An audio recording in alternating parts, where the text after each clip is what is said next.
The Jefferson, I don't know which one that is. Chris, can you tell me the Jefferson?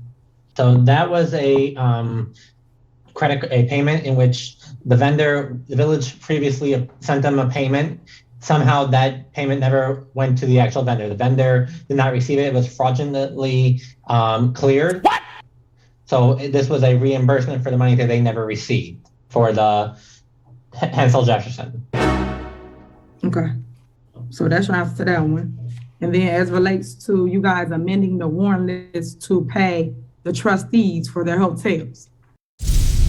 Writing blank checks to roofers, contractor checks that are somehow fraudulently cleared, and hypocritical accusations levied against the trustees. Was it all just a game of distraction to cover up the real criminal activity?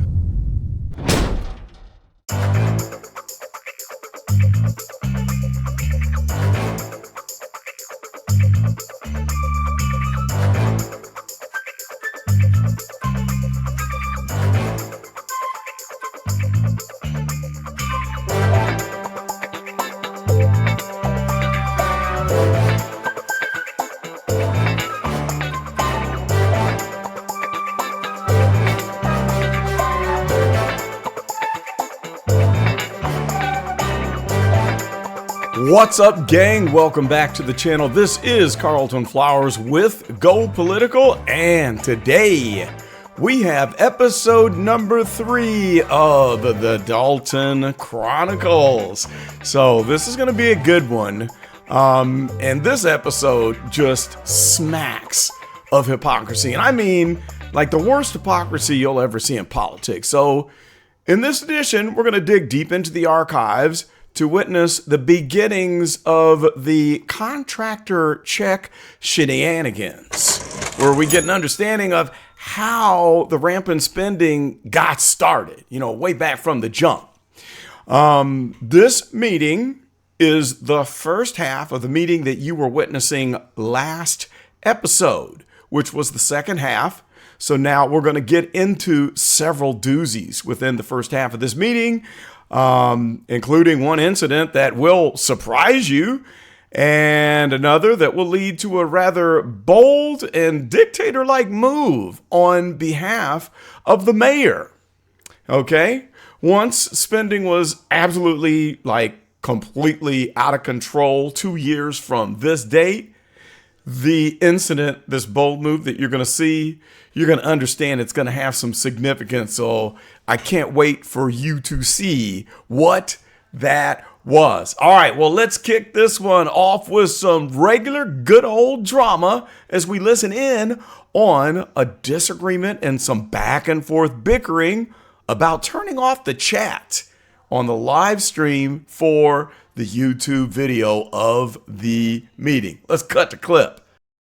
Anybody have any general announcements? Mayor, if I could be recognized. Sure, go ahead, trustee. Okay, on that point of the communications, I know we had some debate before, and I think my stance would still be the same. They're still concerned about the Open Meetings Act and wanting the residents to have access to the chat at a minimum, since we don't have access to present and communicate with the board. So I'm asking if we can reinstate the chat. I mean, if you want to have them via Dalton.org as well, it's fine. But I'm asking so that we can move forward with the meeting, if that function can be reinstated for the residents in the community. Okay, so at this time, trustee, we're going to do it through the email chat. There's nothing illegal about what I've done as relates to communicating through the email. I have not violated any Open Meetings Act, and then also that every residents are being heard by communicating through the email chat. All I'm trying to do is make sure that we get through our meeting in a timely fashion without all the back and forth or all the issues. I just want to go along with the agenda and move forward. Right now, advising the Board of Trustees, we need to pay the bills. By you guys grandstanding the last meeting and not paying the bills, a lot of important things did not get taken care of. So I'm asking that we move forward, and the residents will be heard as always, but it's just through the email process. Well, so then to that point, I'm in disagreement. So I'll renew my ask. If not, then I would say that I would suggest as a board that we adjourn again, and the board will call a special in-person meeting next week, because we recognize that the bills do have to get paid and all these issues have to be resolved. The residents, I feel that we've already given them distance by having the Zoom format. And then we further not answered. I mean, it was supposed to be going through the chat function and put on the website. The last time the website was updated is in August 30th. So I'll ask again if we can do that. If not, well, then I would say that I would say we're going to want a motion to adjourn the meeting till next week. We'll post a special meeting for in-person, so that way this will no longer be an issue. I believe this is a simple enough issue that you have the authority to make the difference, but if you choose not to, I guess that's your prerogative. Yes, it is. So with that being said, I am not for the chat. I don't appreciate you guys constantly canceling meetings because you don't have it your way. And I'm stating that we are being able to communicate with residents by communicating through the email chat. As relates to in-person meetings, I already stated that I was working on that, and just like everyone up here knows, that Village Hall is being remodeled. So we're not doing in-person meetings until the beginning of next year. If anybody will call me to find out what my plans are or what it is that I'm doing, that would have been helpful. So you guys want to do the chat? We could do the chat today. You know what? This is showing me compromise. We could do the chat today. Okay, so they start off with a bang. How about that sarcasm? I tell you, can't even get a meeting started without bickering about something as simple as letting the residents chime in the chat. What is wrong with that? Wait till you hear what she says next, though. So in this next part of the meeting, they're going to read the comments from Ontario, who at the time was the head of, audio visual stuff for the broadcast. So let's hear what statements are sent in. Questions from the residents. Cut to the clip. We could do the chat today. Thank you very much. Okay, Ontario, they want the chat. Let them have the chat. So Ontario, read all the email questions into record. But go ahead. They want the chat. Go ahead with the drama. Thank you very much, Mayor. There's nothing but drama. So, and thank y'all for pointing out that a lot of trustees are trolls as it relates to the chat, because I didn't understand why that was so important to have if people are really truly communicating with actual questions through the email function. With the chat, it's just a drama show. It's nothing of importance. And normally it's hard for Ontario to filter out the questions that's needed to be addressed. So that's my issue with the live chat. But you want it, you got it. So moving Mayor, on. thank you. Thank you for the grandstand. You're welcome. We're ready to move forward with the meeting. Thank you. Thank you, but I still was talking, trustee, so thank you. Please, y'all wish I would learn Robert Rules of Order and call on or speak when addressed, so I would appreciate that. So moving on next is citizens address. Okay, wait, pause. I couldn't even get to the questions before jumping in. I just got to comment on that. I thought that was interesting that she called the people who want to participate and comment trolls of the trustees if they disagree. Now, there are trolls, definitely trolls, but it's just all a drama show when people disagree. And it's nothing of importance, of course. Anybody who has a dissenting point of view, that's not important. We just need to get on to letting the mayor, get her point across and run her mouth and grandstand. Speaking of grandstand, how'd you like that jab? Jason used her own word against her. That was really good. Okay, let's get back to the questions. Here we go. Cut to clip. Moving on next is citizens address. Ontario, do we have anything for citizens address? All right. So the citizens address, this is from Mary Jackson. She actually has a few questions. Is the convicted employee still working for the village of Dalton? When is Dorothy Brown's last day for the village? Is the mayor using taxpayers' money to pay her PR person? Why hasn't any citizen questions been answered on the website since August? Will the mayor receive a traffic ticket for paying her car in reverse down a whole block in the whole lane, almost hitting another vehicle? And then Miss Jessica Jefferson has a question. This is a statement, it's not a question. I want the old format for citizens address. Is the mayor afraid of answering live questions? The citizens of Dalton deserve to have their questions answered live right away.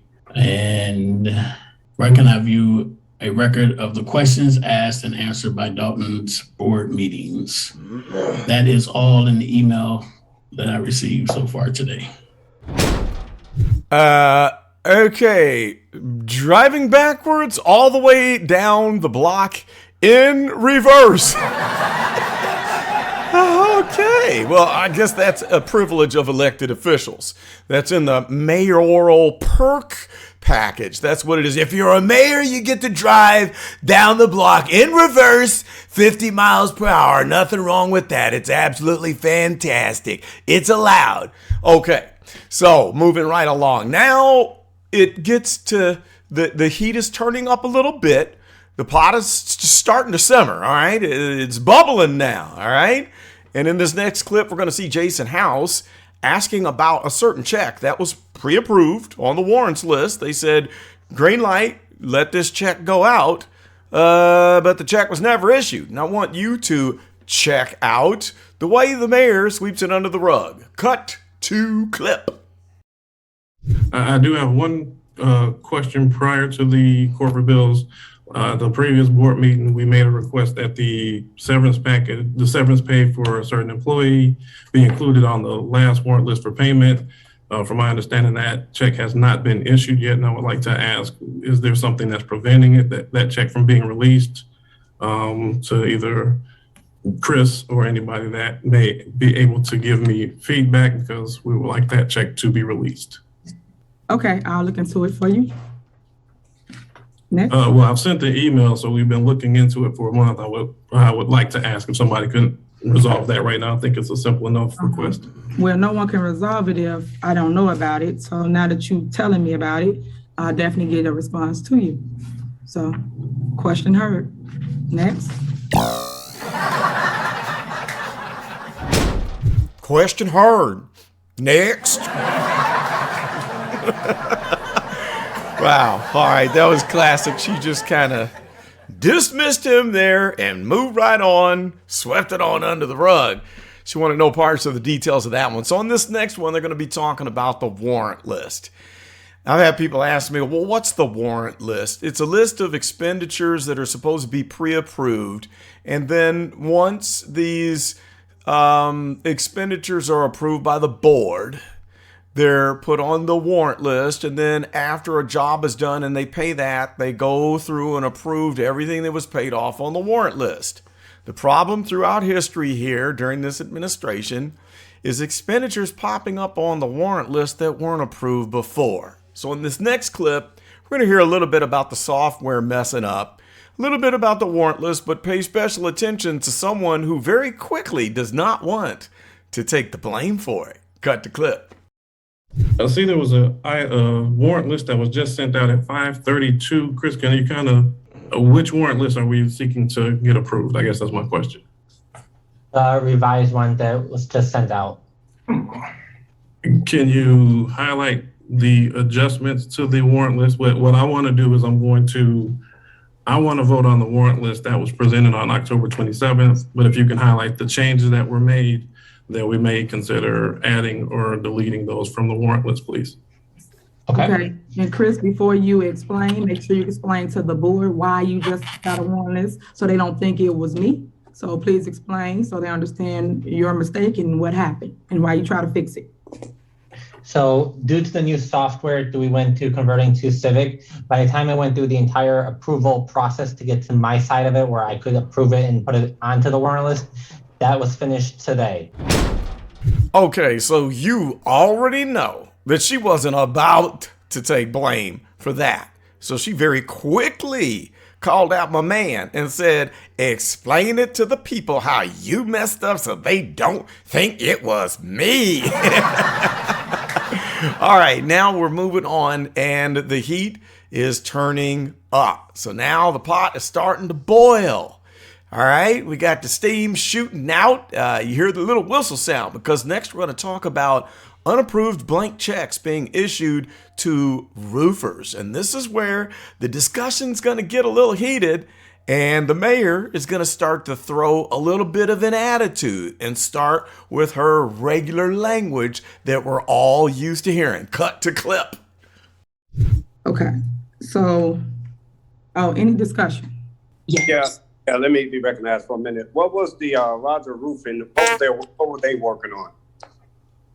Those were the roofs that we approved the contract. Our reason on requesting these removals, manual checks should be presented to the board prior to being released. These checks had not received such a prior approval, so I would ask that the administration give a memo of what happened, why this did not follow the prior approval process, and how we can correct it, and then approve it after such time we receive that information. So, for the Roger Roofing, you guys are wrong for that. That was for all our roofs that you guys voted to approve. And when you voted to approve that, that includes the payment as well. As it relates to a manual check, we do not give anyone any of their money in one lump sum. We break it up as they do the work. So that's the reason for their last check to be paid out. Homer Industry. Homer Industry was because of the pile that was outside when we got the issue with the EPA for the landing strip. Now, you guys, once again, came across the board, it was approved. You guys approved the contract, and the payment of dollar amount was included as well. So for you guys to sit here and say no to paying somebody, that's why a lot of vendors do not like coming doing work for the village of Dalton, because we do not pay our bills, and we have to stop that. It can't be, oh, well, this didn't do the proper channels. It did. It came across the board. The board voted for both items as it relates to village business, and it was taken care of. As it relates to Rachel Matthews. That is the widow of the late fallen firefighter, Lawrence Matthews. She basically got a settlement in a lawsuit, and we paid her her money. Once again, something else that was approved. So for you guys to constantly say that we're not going to approve it when we already approved it doesn't make sense. The Jefferson, I don't know which one that is. Chris, can you tell me the Jefferson? So this Rogers Roofing Company comes up. Now, let me explain to you what was going on. So manual checks, in other words, when you got a blank check and you're just going to write that to the contractor and give it to them on the spot instead of running it through the clerk's office, entering it into the computer and printing it out, okay, and having a record and all that. Those are supposed to be approved. Like you say, hey, by the way, trustees, I'm going to be writing this $10,000 check to Rogers Roofing. I'm out here. We out here. We need to get this check written down so they can get their money. Okay, so that's what manual checks are used for, kind of an emergency situation or something that has to be taken care of right away. Jason asks for a memo as to why they did not follow the process, the proper procedure for when you are writing out manual checks. Now, Tiffany, of course, claims that they're wrong. She says that the checks were already approved. In other words, it's just you guys don't know what you're doing. You approved it and you forgot, okay? Now, pay special attention to this, to what she had said. She uses this several chunks excuse or explanation to throw off the trustees. So instead of, say, somebody gets this contract for $15,000, well, we're giving them the checks in chunks, $3,000 at a time, and then the last one comes when they finish the job, and that's normal, okay? But the problem is there was no request for a bid. There was no formal contract, and this contractor is doing this work unbeknownst to the board. So that's a big, big problem. Now, what else did she do? She invoked an EPA problem, all right, to further distract the board from what was going on, which is writing those blank checks directly to the contractors. And how the widow of the firefighter and her settlement lawsuit even came into play into this conversation is beyond me. That took the cake right there. I'm like, why are we talking about that and not the fact that you're out here stroking blank checks to contractors? But I tell you what, this next clip is the barn burner. Now the pot is boiling over, and you're not going to believe what you hear, the answer given to that question that Tiffany, the mayor, just asked from Chris about the check that was made out to the Jefferson contractor. Let's check it out. Cut the clip. Chris, can you tell me the Jefferson? So that was a payment in which the village previously sent them a payment. Somehow that payment never went to the actual vendor. The vendor did not receive it. It was fraudulently cleared. What? So this was a reimbursement for the money that they never received for the Hensel Jefferson. Okay. So that's your answer to that one. And then as relates to you guys amending the warrant list to pay the trustees for their hotels. Okay, wait a minute. The check written to Jefferson, the contractor. In other words, they got a piece of paper, right? And they put it through the printer on the computer, and it writes down Jefferson, Jefferson, like that, you know. They write the name down, yeah? But it got fraudulently cleared. Fraudulently cleared. I can't even say the word because I'm so shocked and confused at what the heck is going on. If this does not raise a huge red flag of corruption going on somewhere, I don't know what does. Because how is it possible to cash a check written to a contractor if you are not that contractor? The only way that that check can go in is when it gets delivered to the bank that the contractor has a business account with. So do you believe this story about that check being fraudulently cashed? I still can't say it. Fraudulently cashed. Or do you not believe that story? I would like you to post it in the comments, because there's a similar story about a very large check where there were some false narratives out there about this check being fraudulently cashed that couldn't have happened. And interestingly, it's very similar in nature to this one. Well, let's just see how good of a sleuth that you guys are as you discuss this in the comments, because I'm not going to tell you what I'm thinking. But let's get to that last part. Did you hear what she said? She brought up hotel expenses. And in the immortal words of Captain Lewis Lacey, guess what? You're not going to get to hear that just yet. You're going to have to wait till the next episode, because we're going to have to break this one up into two parts, Part A and Part B. Wait a minute. This was already broken up. So it's going to be broken up again. Part C. Hang in there, because if you want to see the worst part of all of this and the most hypocritical statements spoken within the last entire hour of this meeting that you just witnessed in two chunks, you're going to have to wait till the next episode of the Dalton Chronicles, because that's all I got for this one, folks. This is Carlton, and I am out.